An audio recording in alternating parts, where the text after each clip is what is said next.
ஐஸ்வர்யா ரஜினிகாந்தோட இயக்கத்தில் உருவாகியுள்ள படம் தான் லால் சலாம். இந்த திரைப்படத்தோட இசை வெளியீட்டு விழா குறித்து அப்டேட் ஒன்று வெளியாயிருக்கு, வாங்க பார்ப்போம்.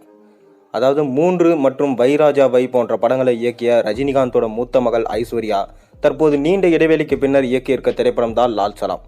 இந்த படத்தை லைக்கா நிறுவனம் தயாரிச்சிருக்காங்க. இந்த கதையில் பார்த்தீங்கன்னா நாயகர்களா விஷ்ணு விஷால் மற்றும் விக்ராந்த் ஆகியோர் நடிச்சிருக்காங்க. இந்த படத்தில் சூப்பர் ஸ்டார் ரஜினிகாந்தோட அவர் பார்த்தீங்கன்னா மொய்தீன் பாய் என்ற கதாபாத்திரத்தில் கெஸ்ட் ரோலில் நடிச்சிருக்காரு. ஐஸ்வர்யா இயக்கத்தில் ரஜினிகாந்த் நடிக்கும் முதல் படம் இந்த படம் தான். இந்த படத்துக்கு இசை புயல் ஏஆர் ரகுமான் இசையமைச்சிருக்காரு. லால் சலாம் திரைப்படம் கிரிக்கெட்டை மையமாக வச்சு உருவாகி இருக்கு. இந்த படத்தில் விக்ராந்த் விஷ்ணு விஷால் இருவருமே கிரிக்கெட் வீரர்களாக நடிச்சிருக்காங்க.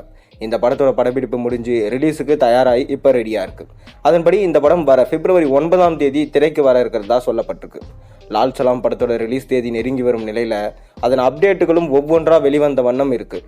அந்த வகையில் தற்போது லால் சலாம் படத்துடைய ஆடியோ லான்ச் பற்றி அப்டேட்டை வெளியிட்டிருக்காங்க. அதன்படி வர ஜனவரி 26 லால் சலாம் படத்தோட இசை வெளியீட்டு விழா நடைபெறும் சொல்லிட்டு அறிவிப்பு வெளியிட்டிருக்காங்க. வழக்கமாக ரஜினிகாந்த் படங்கள் இசை வெளியீட்டு விழா நேரு உள்விளையாட்டு அரங்கில் நடைபெறும். ஆனால் இந்த முறை லால் சலாம் படத்தோட இசை வெளியீட்டு விழா சென்னையில் உள்ள சாய்ராம் கல்லூரியில் நடத்தப்படும் என அறிவிக்கப்பட்டிருக்கு.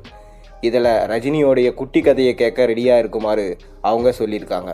இதனால் ரசிகர்கள் இந்த விழாவை ஆவலோடு எதிர்பார்த்து காத்துட்டு இருக்காங்க. மேலும் பார்த்தீங்கன்னா கடைசியாக ஜெயிலர் படத்துடைய இசை வெளியீட்டு விழாவிலே நம்ம ரஜினி பேசுறது மிகப்பெரிய சர்ச்சையாக போச்சு. காக்கா கழுகு கதையை சொல்லியிருந்தார். அதில் யார் காக்கா யார் கழுகுன்னு சொல்லிட்டு மக்கள் மிகப்பெரிய ஒரு சர்ச்சையே உருவாக்கிட்டாங்க.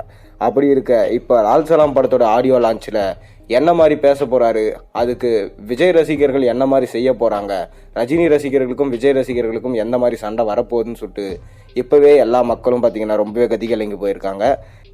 இதை தொடர்ந்து பார்த்தீங்கன்னா ரஜினி அவர்கள் வேட்டையன் படத்தில் ரொம்பவே பிஸியான ஷெடியூலில் நடிச்சிட்டு வராரு. அதை தொடர்ந்து தலைவர் 171 172 சொல்லிட்டு போக போகிறாரு. தலைவர் 171 லோகேஷ் கனகராஜ் அவர்கள் டைரக்ட் பண்ணுறாரு. தலைவர் 172 பார்த்தீங்கன்னா ஜெயிலர் படத்தை எடுத்த நெல்சன் அவர்கள் ஜெயிலர் 2 எடுக்க அதிக வாய்ப்பு இருக்கிறதா சொல்லப்படுது. ஒரு பக்கம் மாரி செல்வராஜுக்கும் வாய்ப்பு கொடுக்க போகிறாங்கன்னு சொல்லப்படுது. இன்னொரு பக்கம் கார்த்திக் சுப்ராஜ் சங்கர்னு சொல்லிட்டு லைனப்ஸ் அதிகமாக இருக்குது. அதனால் ரஜினி யாரோட அடுத்தது கூட்டணி வைக்க போகிறாருன்னு சொல்லிட்டு நம்ம வெயிட் பண்ணி பொறுத்திருந்து பார்ப்போம். நீங்கள் லால் சலாம் ஆடியோ லான்ச்சுக்காக வெயிட் பண்ணுறீங்களான்றதை மறக்காம கீழே கமெண்ட்டில் சொல்லுங்கள். மேலும் ரஜினி ரசிகராக இருந்தால் மறக்காமல் சப்ஸ்கிரைப் பண்ணுங்கள், லைக் பண்ணுங்கள், பெல் ஐக்கன் ப்ரெஸ் பண்ணுங்கள். அப்போ தானே போகிற வீடியோஸ் நோட்டிஃபிகேஷன் உங்களுக்கு சேரும்.